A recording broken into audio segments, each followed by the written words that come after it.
के सारे विरोधी दल ये कह रहे हैं कि आपका नीट का पेपर आउट हो गया। देश का शिक्षा मंत्री हर मिनट में बयान बदल रहा है। 24 लाख 23 लाख बच्चों के भविष्य के साथ में खिलवाड़ क्यों करना चाहते हो, उसको निरस्त करके एग्जाम को, और आप सीबीआई जांच क्यों नहीं दे सकते? कहाँ गए वो जो रीट के लिए पता नहीं कितने कितने आंदोलन करते थे, वो आज कहाँ गए? क्यों नहीं बोल रहे?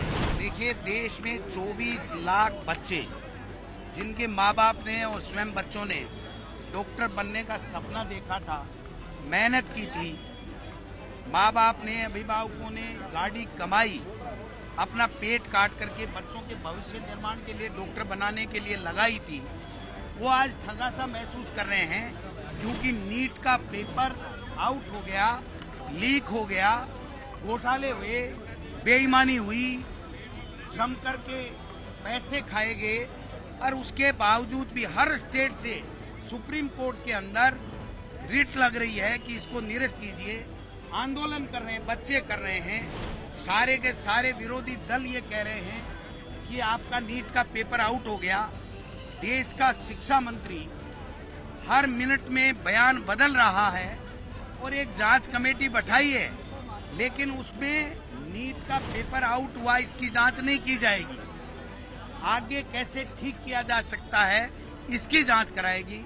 अरे भाई, जब बिहार का उप मुख्यमंत्री जो तुम्हारी डबल इंजन की सरकार का भाग है, वो ये कह रहा है कि पेपर आउट हो गया सरगना का, मुझे पता है, तो उसके बावजूद आप इससे 24 लाख 23 लाख बच्चों के भविष्य के साथ में खिलवाड़ क्यों करना चाहते हो? हमारे प्रदेश के भी 1,75,000 बच्चे इस जो चीट के शिकार हुए हैं। आप नेट के पेपर को आउट मान के सीबीआई जांच दे सकते हो, तो आप नीट के पेपर को आउट मान करके उसको निरस्त करके एग्जाम को, और आप सीबीआई जांच क्यों नहीं दे सकते? और मैं कहना चाहता हूं प्रदेश के मुख्यमंत्री और प्रदेश के तमाम मंत्री और भारतीय जनता पार्टी के नेताओं को कि आप चिल्ला चिल्ला के आखिरी के 2-2.5 साल से बच्चों के भविष्य के साथ खिलवाड़ करते रहे। एक परसेप्शन क्रिएट किया गया आपने कि सब बेईमानियां हुई है, पता नहीं क्या क्या घोटाले हो गए हैं, सारे पेपर लीक हो गए हैं और सब कुछ बच्चों के भविष्य के साथ में खिलवाड़ हो रहा है। और हमने उस बात को 1 सेकंड में माना और रीट के पेपर को दोबारा कराया, 2 एग्जाम कराई, और ईमानदार बच्चे जो मेहनती बच्चे थे उनको नौकरियां देने का काम किया। तो आप ही निरस्त क्यों नहीं कर रहे हो? और आज कहाँ गए वो जो रीट के लिए पता नहीं कितने कितने आंदोलन करते थे, कितने कितने आरोप हम लोगों पे गलत आरोप लगाते थे, वो आज कहाँ गए? क्यों नहीं बोल रहे? क्या उस वक्त बच्चों का भविष्य खराब हो रहा था?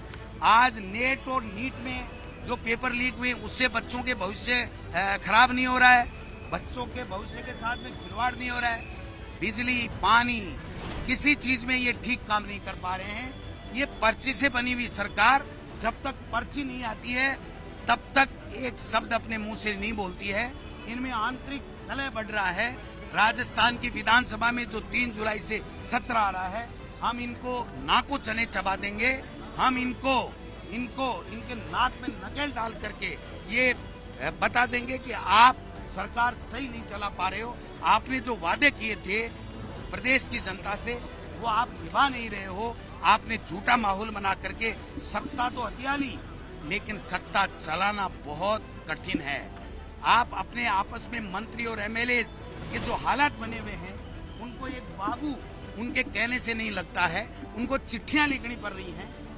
प्रदेश के मुख्यमंत्री जी के पास में मेरे को जो जानकारी है, भारतीय जनता पार्टी के मंत्री, पूर्व विधायक पूर्व मंत्रियों ने 190 चिट्ठियां लिख दी विभिन्न मुद्दों के ऊपर, घोटालों की जांच के ऊपर।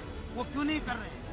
उनके ऊपर ये जो योजनाएं बंद हो रही हैं, एक तो मैं और बता दूं, भारतीय जनता पार्टी के कुछ एमएलए ने और 1-2 मंत्री ने ये लिख के दिया है भजन लाल जी को कि मुख्यमंत्री चिरंजीवी बीमा योजना और इंग्लिश मीडियम स्कूलें बहुत शानदार हैं, लोगों को इनसे बहुत बड़ा फायदा हो रहा है, आप इसको कृपया बंद ना करें, इसको चालू रखें और ठीक करने का काम किए। लेकिन मुख्यमंत्री जी तो मुख्यमंत्री जी हैं साहब, बन गए, अच्छी बात है। कोई बनता, भजन लाल जी बन गए, लेकिन काम करने का तजुर्बा नहीं है, काम करने की हिम्मत नहीं है, काम करने का विजन नहीं है, इसलिए वो काम नहीं कर पा रहे हैं, ये मैं कहना चाहता हूं।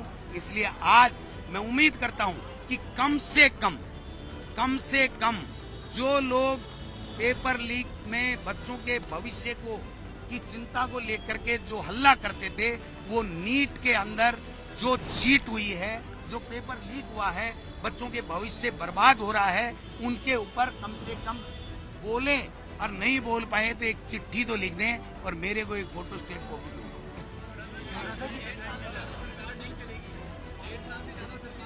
नहीं चलेगी केंद्र की सरकार, ज्यादा बोल दिया मैंने, क्योंकि मैं ज्यादा जल्दी की कह देता तो हमारे भी 11 MP हैं, उनको लगता भाई ये क्या हो रहा है, हम तो बने और अभी स्वागत ही नहीं कर रहे हैं, उससे पहले दोबारा चुनाव की बात कैसे कर रहे हैं, क्योंकि जो स्थितियां इनकी बनी हुई हैं कोई कंट्रोल नहीं है।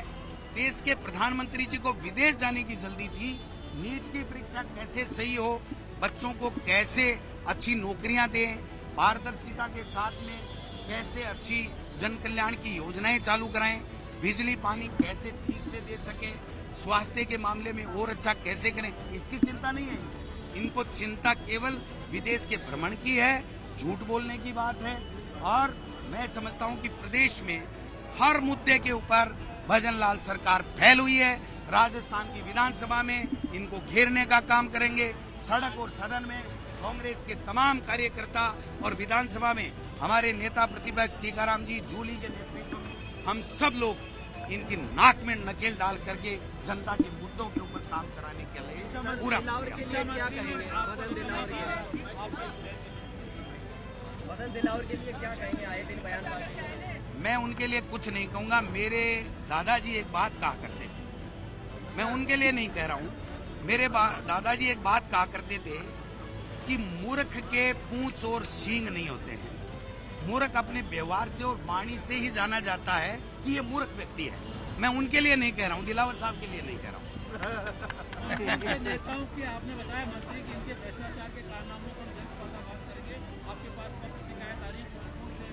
पत्र शिकायत नहीं, वो पेपर आ रहे हैं कि ये है घोटाला। तो आप पे तो ये ऐसे ही सत्ता लूटने के लिए आरोप लगाते थे आपकी सरकार पे और मंत्रियों पे।